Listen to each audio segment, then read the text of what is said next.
De regarder ce clocher qui culmine à 60 mètres de haut, un jour, je me suis dit, il faut restituer la partie manquante grâce aux nouvelles technologies. Les fonds européens nous ont permis de financer une bonne partie du projet et d'aller très loin dans le développement de notre technologie. On a ici un dispositif qui est aujourd'hui unique en France, probablement unique en Europe et peut-être au monde. Sur cet écran, quand on le fait pivoter, on découvre naturellement le point de vue qu'on avait à cet endroit précis. Si on a des nuages qui passent dans le ciel, la lumière va changer, même à l'intérieur de l'écran virtuel.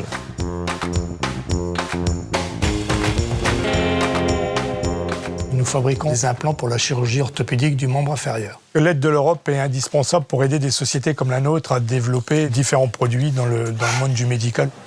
À ce jour, on a plus de 500 patients qui sont donc porteurs de cet implant. Grâce à l'Europe, ce que l'on voyait il y a encore quelques années dans les films de science-fiction devient réalité. Toutes les interactions que l'on fait autour d'un écran tactile géant sont faites pour concevoir des vrais produits à l'Université de technologie de Compiègne. Ils sont où les poissons rouges? Les dispositifs de cette dimension, à notre connaissance, c'est le seul dans le monde. En Europe, 15 millions de patients sont insuffisants cardiaques, 150 000 nouveaux cas en France. Nous avons mis en place une nouvelle méthode de télémédecine. Comme le diabétique avec sa goutte de sang au bout du doigt, l'insuffisant cardiaque sera équipé de cette box. C'est ce que le patient aura chez lui. Il va falloir qu'il se pique. À partir de là, l'analyse se déroule. Un logiciel interprétera ces paramètres et donnera au médecin les recommandations pour les médicaments. Cette box, financée par l'Europe, va avoir des retombées extrêmement positives pour les patients dont on va allonger la vie.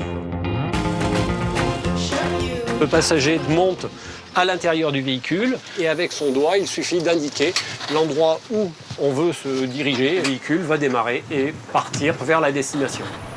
L'Europe nous a aidés à avoir de la matière grise sous forme de financement de doctorants et de chercheurs étrangers de renom sur ce domaine de la mobilité. Les algues sont à la base très simples à faire pousser. Ce sont comme des arbres, sauf qu'ils sont dans l'eau.